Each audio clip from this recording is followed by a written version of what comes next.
കൂട്ടുകാർക്കും ലിൻസീസ് ലിങ്കിലേക്ക് സ്വാഗതം. ഇപ്പം കാണുന്ന പ്രധാന ഒരു പ്രശ്നമെന്ന് പറഞ്ഞാൽ നമ്മുടെ ചെടികൾ ആവശ്യത്തിന് പൂക്കുന്നില്ല, അതുപോലെ തന്നെ വളർച്ച മുരടിച്ചു പോകുന്നു, പിന്നെ പെസ്റ്റിൻ്റെ അറ്റാക്ക്. ഇതൊക്കെ കൊണ്ട് തന്നെയാണ് നമ്മുടെ ചെടികളോ അല്ലെങ്കിൽ പച്ചക്കറികളാണെങ്കിലും നമ്മൾ നടുന്നതൊന്നും കായ്ക്കത്തില്ല, അതേപോലെ തന്നെ പൂക്കത്തുമില്ല. റോസ് വാങ്ങി വെക്കും, പിന്നീട് അതിൻ്റെ വളർച്ച മുരടിച്ചു പോവുകയാണ്. അപ്പോൾ ഈ റോസിൻ്റെ ഒരു പ്രശ്നമെന്ന് വെച്ചാൽ നമ്മൾ നിറയെ ഫെർട്ടിലൈസർ കൊടുക്കണം കേട്ടോ.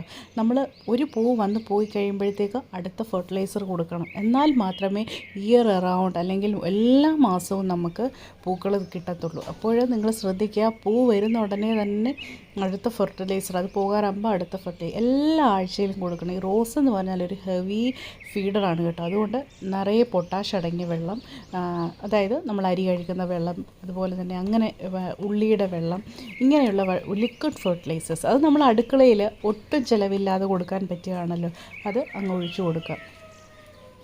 മെയിനായിട്ട് നമ്മൾക്ക് ചെയ്യാൻ പറ്റിയൊരു കാര്യം എന്ന് പറഞ്ഞാൽ, നമ്മൾ ഈ സവാള അതുപോലെ കുഞ്ഞുള്ളിയൊക്കെ ഉണ്ടല്ലോ, അതിൻ്റെ തോലെടുത്ത് നമ്മളത് വെള്ളത്തിലിട്ട് വെക്കുക. ഒരു ദിവസം ഇട്ട് വെക്കുകയാണെങ്കിൽ ഒത്തിരി നല്ലതാണ്. പിന്നെ അത് ചെടിക്ക് ഒഴിച്ചു കൊടുക്കുമ്പോൾ ഡൈല്യൂട്ട് ചെയ്ത് ഒഴിക്കുക.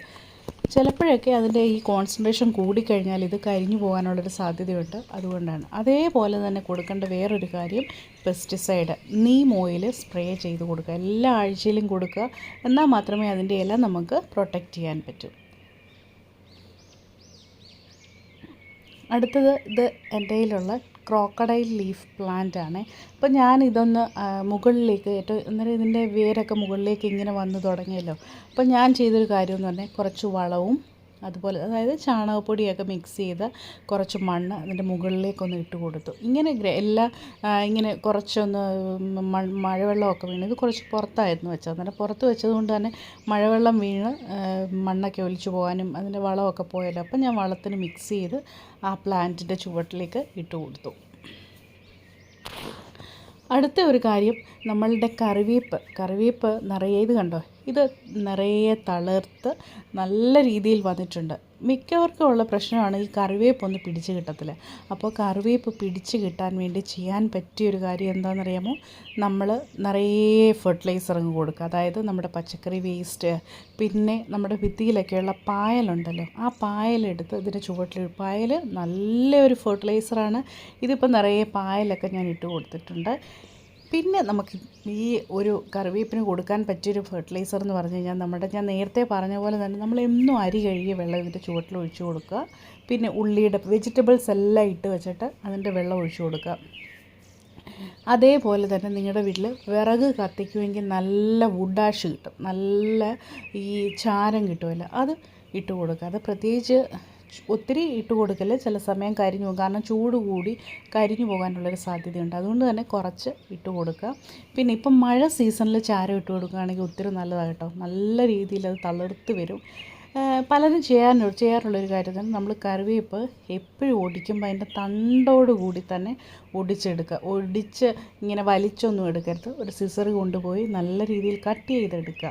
അതിൻ്റെ ഈ നാമ്പ് വരുന്ന ഭാഗം നോക്കിയുണ്ടല്ലോ, കട്ട് ചെയ്തെടുക്കുകയാണെങ്കിൽ അത് വീണ്ടും തളിർത്ത് നല്ല രീതിയിൽ വരും. ഞാൻ നേരത്തെ പറഞ്ഞൊരു ഫെർട്ടിലൈസർ, നമ്മുടെ അരി കഴുകുന്ന വെള്ളമാണ്. അപ്പം നിങ്ങൾ ചിന്തിക്കും ഇതിലെന്താണ് ഇത്ര ഇരിക്കുന്നതെന്ന്. അതായത് ഇതിൻ്റെ ഈ ഒരു അരി കഴുകുമ്പം കിട്ടുന്ന ഈ വെള്ളത്തിൻ്റെ അകത്ത് ഒരുപാട് നല്ല ക്വാണ്ടിറ്റിയിൽ വളരെ ചെറിയ അളവിൽ NPK അടങ്ങിയിട്ടുണ്ട്. അതായത് ചെടികൾക്ക് അത്യാവശ്യമായിട്ടും വേണ്ടിയത് നമ്മുടെ നൈട്രജൻ, പൊട്ടാഷ്യം, ഫോസ്ഫറസ് ഒക്കെയാണല്ലോ, അത് ചെറിയ അളവിൽ, വളരെ ചെറിയ അളവിൽ NPK ഈ അരി കഴുകുന്ന വെള്ളത്തിൽ അടങ്ങിയിട്ടുണ്ട്. അപ്പോൾ ഇത് ഞാൻ നേരത്തെ പറഞ്ഞ പോലെ ഉള്ളി ഇതിൻ്റെ അകത്ത് ഇട്ട് വെക്കുക. അതേപോലെ തന്നെ പഴത്തൊലി എന്നൊക്കെ പറഞ്ഞാൽ നല്ല പൊട്ടാഷ്യം റിച്ച് ആണ് കേട്ടോ. ആ പഴത്തൊലിയൊക്കെ ഇട്ട് വെക്കുക. എന്നിട്ട് അതൊരു 5 ഇരട്ടി വെള്ളത്തിൽ ഡൈല്യൂട്ട് ചെയ്തിട്ട് എല്ലാത്തിനും ഒഴിക്കുക. അത് ഇന്നതിനൊന്നുമില്ല കേട്ടോ. റോസൊക്കെ കൊലയായിട്ട് പൂക്കാൻ ഈ ഒരു ഫെർട്ടിലൈസർ ഒത്തിരി നല്ലതാണ്. അതായത് ഞാൻ ഈ പറഞ്ഞ നമ്മുടെ അടുക്കളയിൽ ഒരു കാശും കൊടുക്കാതെ തന്നെ ഇതൊക്കെ എന്നും നമ്മൾ ചെയ്യുന്ന കാര്യങ്ങളല്ലേ, ഇതൊന്ന് ഒഴിച്ചു കൊടുത്താൽ മാത്രം മതി. വളരെ നല്ലതാണ്, വളരെ എഫക്റ്റീവുമാണ്. അടുത്തൊരു കാര്യം, നമ്മൾ വെള്ളം ഒഴിക്കുമ്പോൾ ചെയ്യുന്നൊരു കാര്യമാണ്, നമ്മളെപ്പോഴും വെള്ളം ഒഴിക്കുമ്പം ഒത്തിരി ഓസിലൊക്കെ കൊണ്ടുവന്ന് ഒത്തിരി ഫോഴ്സ്ഫുള്ളായിട്ട് ഒഴിക്കല്. എപ്പോഴും ഇതേപോലെ ഒരു സ്പ്രിങ്ക്ലർ പോലെയുള്ള വെള്ളം ഒഴിച്ചു കൊടുക്കുക. അതുപോലെ തന്നെ ഒരുപാട് വെള്ളം ഒഴിക്കരുത്. നമ്മൾ ഇടുന്ന വളമെല്ലാം അത് താഴേക്കങ്ങ് പോവും. അതുകൊണ്ട് തന്നെ നമ്മൾ വളരെ കുറച്ച് ഒരു ചെടിക്ക് ഒരു ചട്ടിക്ക്, അല്ലെങ്കിൽ നിങ്ങൾ മഗ്ഗിലാണ് ഒഴിക്കുന്നതെങ്കിൽ ഒരു ചട്ടിക്ക് ഒരു ഹാഫ് മഗ് അല്ലെങ്കിൽ ഒരു മഗ് അളവ്, ആ ഒരു അളവ് വെച്ച് വേണം എന്നും ചെടിക്ക് വെള്ളം ഒഴിക്കാൻ. ഇങ്ങനെ ചെയ്യുകയാണെങ്കിൽ ഒത്തിരി നല്ലതാണ്. പിന്നെ ഒത്തിരി ലേറ്റായിട്ട് ചെടിക്ക് വെള്ളം ഒഴിക്കരുത്. അത് പറയാൻ കാരണം ഒരു 6 മണി കഴിഞ്ഞൊക്കെയാണ് നമ്മൾ വെള്ളം ഒഴിക്കുന്നതെങ്കിൽ ചെടിയുടെ ഇലയിൽ ഫംഗസ് ബാധ വരാനുള്ളൊരു സാധ്യതയുണ്ട്. അതുകൊണ്ടാണ് നമ്മൾ അങ്ങനെ ചെയ്യരുതെന്ന് പറയുന്നത്. അതേപോലെ തന്നെ നമ്മുടെ ഇൻഡോർ പ്ലാന്റ്സിന് എപ്പോഴും നമ്മൾ അകത്തൊക്കെയാണല്ലോ വെക്കുന്നത്. ഇങ്ങനെയുള്ള ചെടികൾ എപ്പോഴും നമ്മൾ മാസത്തിൽ 1 മാസം അകത്തിരിക്കുകയാണെങ്കിൽ ഒരു 2-3 ദിവസം അതുകൊണ്ട് പുറത്ത് വെക്കണം. ഇങ്ങനെ ചെയ്യുന്നത് മൂലം നമ്മുടെ ചെടികൾക്ക് നല്ലൊരു ഷൈൻ കിട്ടും കേട്ടോ. അതായത് നല്ലപോലെ ഒന്ന് തിളങ്ങി ഇലകളൊക്കെ നല്ല സ്പാർക്കിൾ, നല്ലപോലൊരു ഒരു വെൽവെറ്റ് കോട്ടിങ് പോലെ. ഇതൊക്കെ നമ്മൾ ഒരു അകത്ത് വെച്ചിട്ട് ഞാൻ പുറത്ത് കൊണ്ട് വെച്ചതാണ്. അന്നേരം നല്ല ഭംഗിയിലൊന്ന് തിളങ്ങി വരും കേട്ടോ.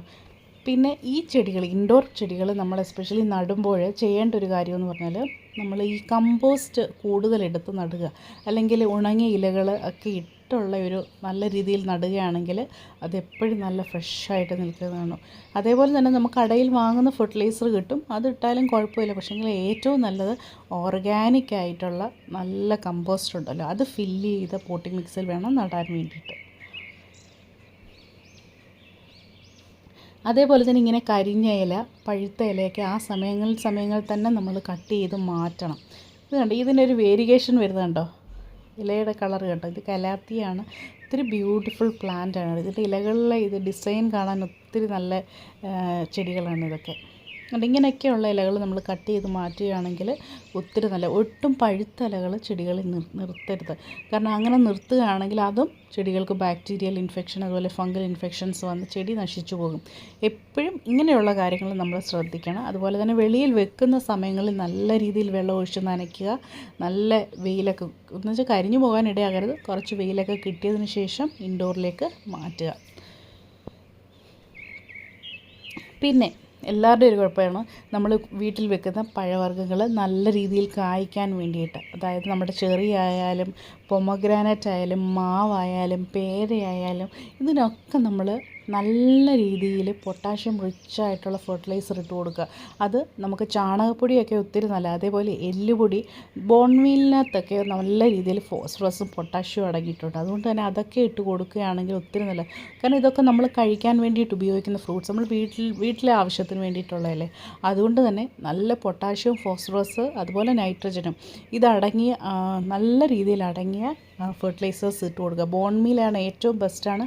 അതേപോലെ തന്നെ ചാരം, പിന്നെ 19 ഇതൊക്കെ ഇട്ട് കൊടുക്കുകയാണെങ്കിൽ നല്ല രീതിയിൽ പൂക്കാനും കായ്ക്കാനും സഹായിക്കുന്നതാണ്. പിന്നെ നമ്മൾ അതിൻ്റെ ചുവട്ടിലെ മണ്ണൊക്കെ ഒന്ന് ഇളക്കി കൊടുക്കുക. ഇങ്ങനെ കുറച്ച് കെയറും കാര്യങ്ങളും ചെയ്ത് കഴിഞ്ഞാൽ ഒത്തിരി നല്ല. പിന്നെ പെസ്റ്റ് അറ്റാക്ക് ഉണ്ടാകാതെ സൂക്ഷിക്കുക. അതിന് എന്തെങ്കിലും ഒരു പെസ്റ്റിസൈഡ് നമ്മൾ സ്പ്രേ ചെയ്ത് കൊടുക്കുക. നീം ഓയിൽ ഏറ്റവും നല്ലതാണ്, നാച്ചുറലുമാണ്, യാതൊരു സൈഡ് എഫക്ട്സും ഇല്ല. ഇതൊക്കെ ചെയ്യുകയാണെങ്കിൽ ഒത്തിരി നല്ലതാണ്.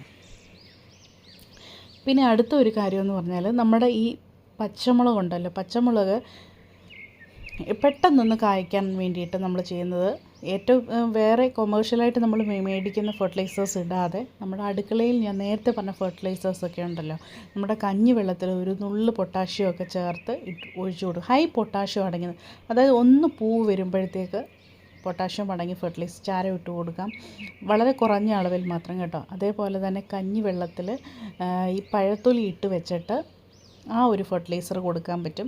അതേപോലെ തന്നെ ഈ ചെടിയുടെ ചുവട്ടിൽ കുറച്ച് മണ്ണ് മാറ്റിയ ശേഷം പഴത്തിൻ്റെ തൊലി നമുക്ക് കുഴിച്ചിടാം. അങ്ങനെ ചെയ്യുന്നതും നല്ല അളവിൽ ഈ ചെടിയൊക്കെ പൂക്കാൻ സഹായിക്കും കേട്ടോ.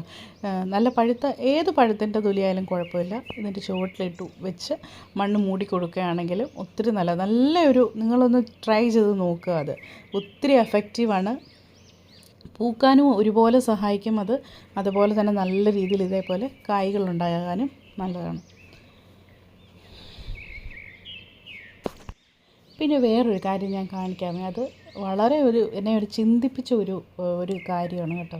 ഇത് പാമ്പിൻ്റെ സ്കിന്നാണ്. ഇത് കണ്ടോ, ഇത് എപ്പോഴും എന്നിട്ട് ഞാൻ ചിന്തിച്ചത് എങ്ങനെയാണ് ഇതിൻ്റെ പ്രോസസ്സ്. ഇതിനെ പറയുന്നത് എക്ഡൈസിസ് എന്നാണ്. അതായത് ഈ സ്കിന്ന് നമ്മുടെ പാമ്പ് അതുപോലുള്ള റെപ്റ്റൈൽസ് അതിൻ്റെ സ്കിന്നിനെ ഇങ്ങനെ പൊളിച്ച് കളയുന്ന പ്രോസസ്സിനാണ് എക്ടൈസിസ് എന്ന് പറയുന്നത്.